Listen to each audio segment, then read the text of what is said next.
Let's talk about the Illuminatus Trilogy, written by Robert Shea and Robert Anton Wilson in the 1970s. These are three books that I think it's safe to say became something of an underground classic. That's the kind of word they'd have on the dust jacket, underground classic, back in print at last.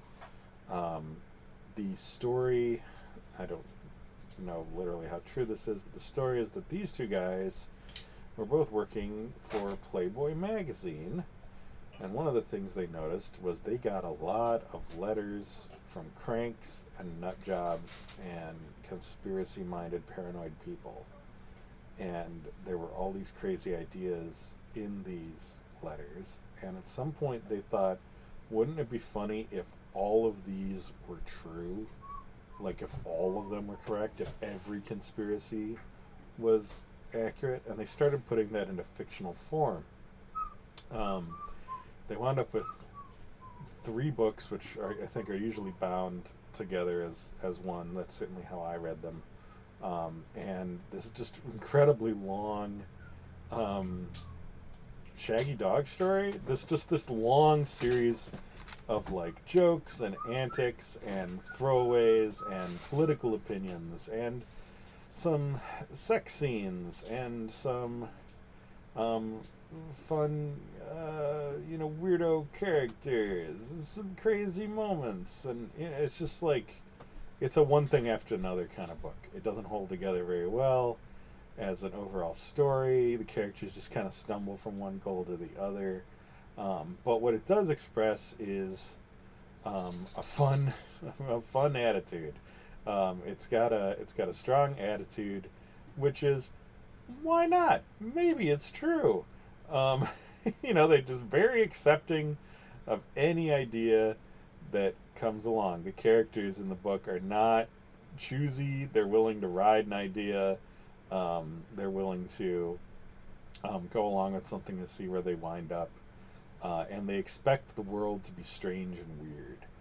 Um, in general, the book is in favor of the idea that the world is strange and weird, and it uses all these unusual conspiracy ideas like the Illuminati, which, just in case a few people on Earth who hasn't heard of that, is a secret society which was stamped out sometime around the French Revolution, but which people have kept alive to this day. The idea that they're still there, secretly controlling things from the shadows, infiltrating other groups, and so on, with some like vague, never fully specified plan. They've been borrowed by all sorts of groups as a political weapon. So and so says, oh, you shouldn't pay any attention to that guy because they're controlled by the Illuminati, and that's supposed to like reduce the other group's legitimacy. So in the Illuminatus trilogy, this is taken mostly as a joke, but also as real. And there's just like endless elements of like 60s counterculture and uh, general strangeness, drugs, and tantric sex, and there's a libertarian guy with his own submarine, and there's like these theories about different kinds of things we could use for money, and the Kennedy assassination. There's like 7 gunmen, all of whom are there for different reasons, some of whom are out to get each other. There's like 8 Oswalds. There's it's just bananas. It's fun on that vein, just on that. What if someone, because these guys were competent writers. You can follow the story. It's not it's not badly written, and although stuff doesn't hang together in any kind of coherent sense, that's probably part of the point, is that life is just kind of one wild manic ride. It's kind of like I suppose it bears some comparison with like Thomas Pynchon's book, The Crying of Lot 49, which also has a strong conspiratorial, hidden element, character always on the verge of discovering sort of a strange subversive element of reality that they hadn't known existed. But whereas Pynchon plays that for genuine like kind of paranoia and tension and fear, these guys are always building up the tension and then letting it collapse like a wet balloon because it's a joke. It's funny. It's supposed to be funny. Then they get to the point at the end where the main characters confront the Illuminati, and the Illuminati have this like weird, bizarre, supernatural plan. The plan is so stupid and goes off so badly, and it happens during like this gigantic rock concert, like Woodstock on steroids, and it all just kind of goes, and there's no there's no, at least for me, there was no real sense of accomplishment that the Illuminati had been stopped. It was all just kind of like one mad joke. And at the very end of this scene, not quite the end of the book, they've got some guys running around and they're singing that old joke where it's like, there's only one God. He is the sun god. Rah, rah, rah. And that's kind of the general attitude of the book is everything's a joke, or can be made into a joke. Even like the deepest, darkest, paranoid stuff is a bit of a laugh. Governments are a laugh. Churches are a laugh. Rational thought itself is stupid. Everything you think might be real is like, don't even bother. You'll never figure it out. It shares some similarities with the thinking behind like Charles Fort or the Fortean Times, people who at least flirt with the paranormal, but always wind up saying, who knows really? It's just it's not something we can ever fully figure out. Nobody really understands it. It's kind of like if you were to try to live your life balanced between belief and disbelief permanently, just walking this tightrope, never committing to one or the other. That's about where the Illuminatus trilogy lives. They do have a few things they seem to take reasonably seriously. And that's kind of why I want to talk about the book. It's fun. It's not a bad read at all.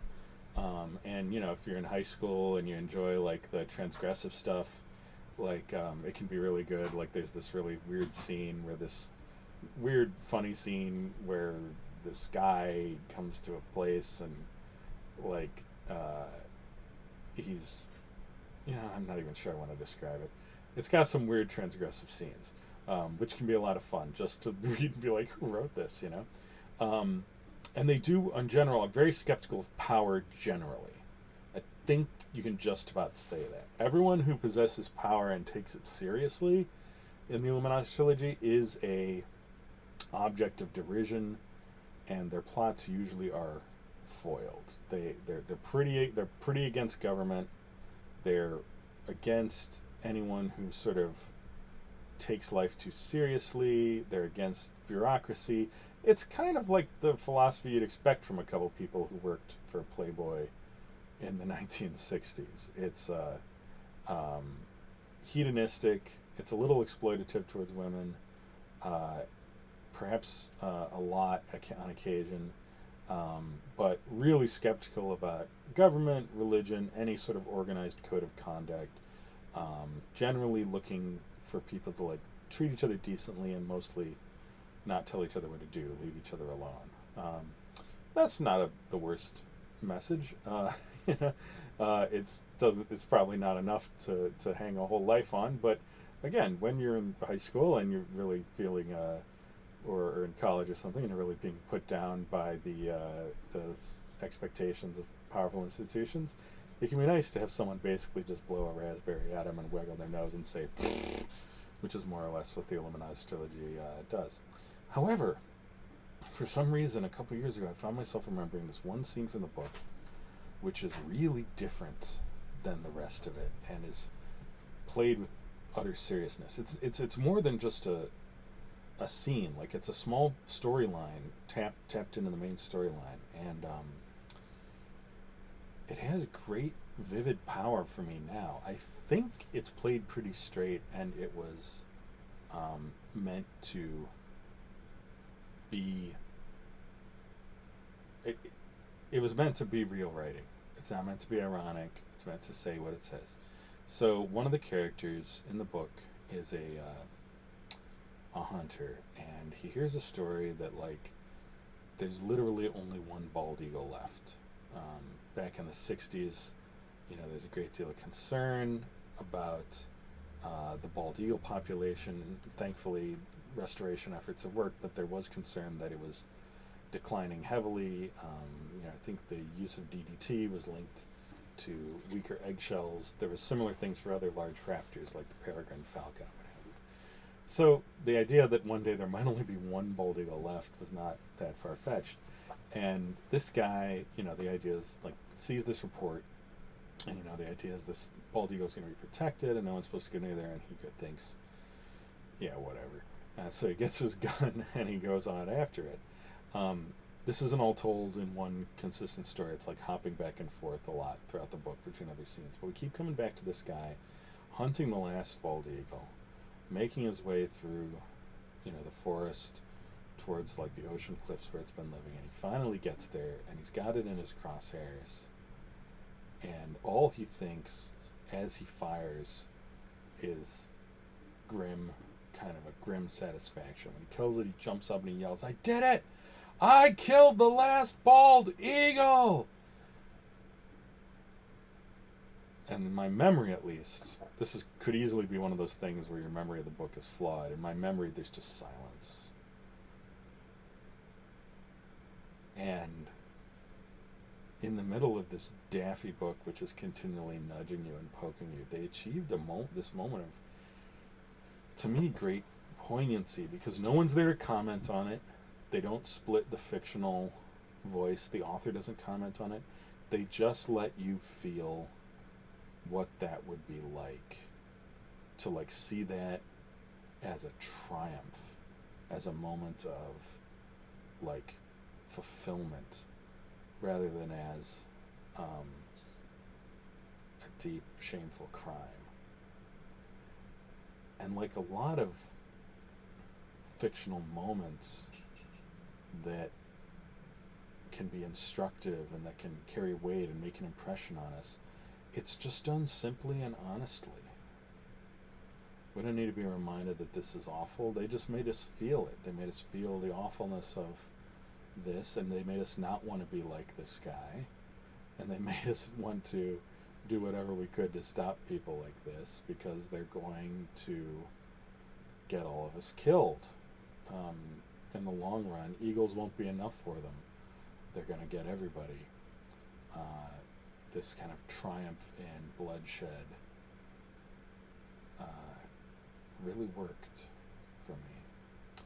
Anyway, I use that as an example now of how a book that you really thought you had got all locked up in your memory and that you knew everything about and you'd sucked dry, and that it was just kind of a fun, lightweight little thing, suddenly pops open in your memory and gives you something new to think about years later, which is one of the deep joys of reading, and one of the reasons why it is a good idea to read some good books when you're young, because as memory unfolds them like little lotus petals, new things pop up and give you something to chew on and to learn from.